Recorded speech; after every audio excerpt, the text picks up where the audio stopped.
വിശുദ്ധ മത്തായിയുടെ സുവിശേഷം 6-ാം അധ്യായം 13-ാം തിരുവചനം. ഞങ്ങളെ പ്രലോഭനത്തിൽ ഉൾപ്പെടുത്തരുതേ, തിന്മയിൽ നിന്ന് ഞങ്ങളെ രക്ഷിക്കണമേ. ഈശോയിൽ ഏറ്റവും സ്നേഹമുള്ളവരെ, മത്തായിയുടെ സുവിശേഷം 6-ാം അധ്യായം 9 മുതൽ നമ്മൾ കാണുന്ന ഈശോ പഠിപ്പിച്ച പ്രാർത്ഥനയാണ്.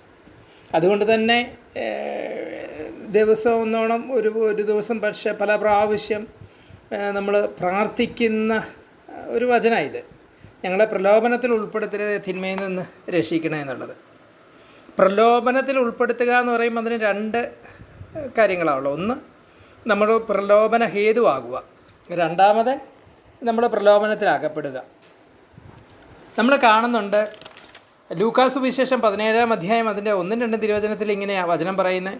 അവൻ ശിഷ്യന്മാരോട് പറഞ്ഞു, ദുഷ്പ്രേരണകൾ ഉണ്ടാകാതിരിക്കുക അസാധ്യം, എന്നാൽ ആര് മൂലം അവ ഉണ്ടാകുന്നുവോ അവന് ദുരിതം. ഈ ചെറിയവരിൽ ഒരുവന് ദുഷ്പ്രേരണ നൽകുന്നതിനേക്കാൾ നല്ലത് കഴുത്തിൽ തിരുകല്ല് കെട്ടി കടലിൽ എറിയപ്പെടുന്നതാണെന്ന്.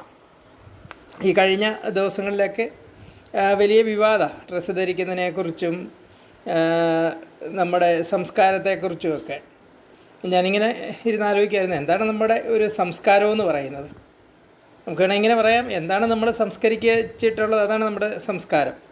What is cultivated that is culture, അല്ലേ? എന്താണോ നമ്മളിൽ സംസ്കരിക്കപ്പെട്ടിരിക്കുക അതാണ് നമ്മുടെ സംസ്കാരം എന്ന് പറയുന്നത്. ഇതിയൊക്കെ അപ്പുറം നമ്മുടെ നടപ്പും എടുപ്പും വസ്ത്രധാരണവും നമ്മുടെ സംസാരവും ചെയ്തികളും ഒക്കെ മറ്റുള്ളവർക്ക് ഉതുപ്പിന് കാരണമാകുന്നുണ്ടോ? വചനം പറയുന്നത് പ്രലോഭന ഹേതുവാകരുതെന്ന് പറയുന്നു. അതാണ് ആദ്യത്തെ കാര്യം. പ്രലോഭനം നമ്മൾ മറ്റുള്ള ഒരാൾക്ക് പ്രലോഭനത്തിന് കാരണമാകാൻ പാടില്ല. അതേപോലെ തന്നെയുള്ള കാര്യം നമ്മൾ പ്രലോഭനത്തിൽ അകപ്പെടുന്നത്. ഈ ദിവസങ്ങളിലൊക്കെ നമുക്കെല്ലാവർക്കും തന്നെ അറിയാം, നമ്മൾ ആരെയെങ്കിലും ഫോൺ ചെയ്താൽ ആദ്യം ഒരു അനൗൺസ്മെൻറ്റ് കേൾക്കാം, അതിനുശേഷമാണ് നമുക്ക് കോള് റിങ് ആകത്തുള്ളൂ. കാര്യം ഈ കാലഘട്ടത്തിൽ ഏറ്റവും കൂടുതൽ ഈ സൈബർ തട്ടിപ്പുകൾ, സൈബർ ആക്രമണങ്ങളുണ്ടായ ഒരു കാലഘട്ടമാണ്.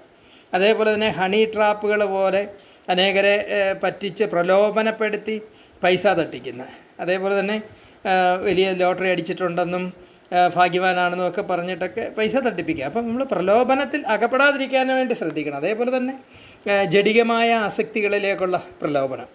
അതുകൊണ്ട് തന്നെയാണല്ലോ വചനം പറയുന്നത്, കണ്ണാണ് ശരീരത്തിൻ്റെ വിളക്ക്. അതുകൊണ്ട് നമ്മുടെ ശരീരം മുഴുവൻ കുറ്റമറ്റാതാകാതിരിക്കാൻ നമ്മുടെ കണ്ണ്, നമ്മുടെ കാഴ്ചകൾ വിശുദ്ധമാകണമെന്ന്. അതുകൊണ്ട് തന്നെ നമുക്ക് പ്രാർത്ഥിക്കാം, തമ്പുരാനെ പ്രലോഭനത്തിൽ ഉൾപ്പെടാതിരിക്കാനായിട്ട് നമുക്ക് പ്രാർത്ഥിക്കാം. അപ്പം ഈ പ്രാർത്ഥനയോടൊപ്പം തന്നെ നമ്മൾ ഒത്തിരി ജാഗ്രത പാലിക്കണമെന്നുള്ളതാണ്. നമ്മളൊരു ആത്മീയ മനുഷ്യനാകാനായിട്ട് ശ്രമിക്കണമെന്നുള്ളതാണ്. പഴയ നിയമപുസ്തകത്തിലൊക്കെ ദൈവീക രക്ഷയിലേക്ക് മനുഷ്യനെ നയിച്ചെങ്കിൽ നമുക്കറിയാം മനുഷ്യൻ്റെ രക്ഷാകരമായ പ്രവൃത്തികൾ എത്രമാത്രമായി. ഈ പുതിയ നിയമത്തിൽ ഞാൻ നിങ്ങളൊക്കെ ആയിരിക്കുന്ന ഈ കാലഘട്ടത്തിൽ നമ്മുടെ രക്ഷാകരമായ ജീവിതം, രക്ഷാകര പദ്ധതിയിലുള്ള നമ്മുടെ ഭാഗ്യത്വം എങ്ങനെയാണ്? നമ്മൾ പ്രലോഭനത്തിൽ ഉൾപ്പെടുത്തരുതേ തമ്പുരാനെ എന്ന് പ്രാർത്ഥിക്കുന്നതിൻ്റെയൊക്കെ അപ്പുറം പ്രലോഭന ഹേതുവാകാതെ പ്രലോഭനത്തിൽ അകപ്പെടാതിരിക്കാൻ വേണ്ടി ജാഗ്രതയോടെയാണോ നമ്മളായിരിക്കുന്നത്?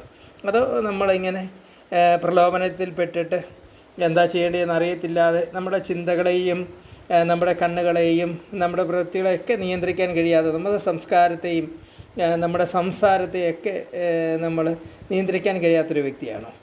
നമുക്കൊന്നുകൂടെ നമ്മളിലേക്ക് തന്നെ നോക്കാം, നമുക്ക് പ്രാർത്ഥിക്കാം. തമ്പുരാൻ എല്ലാവരും ഒത്തിരി അനുഗ്രഹിക്കട്ടെ. ആമേൻ. Praise the lord. ഹല്ലേലൂയ.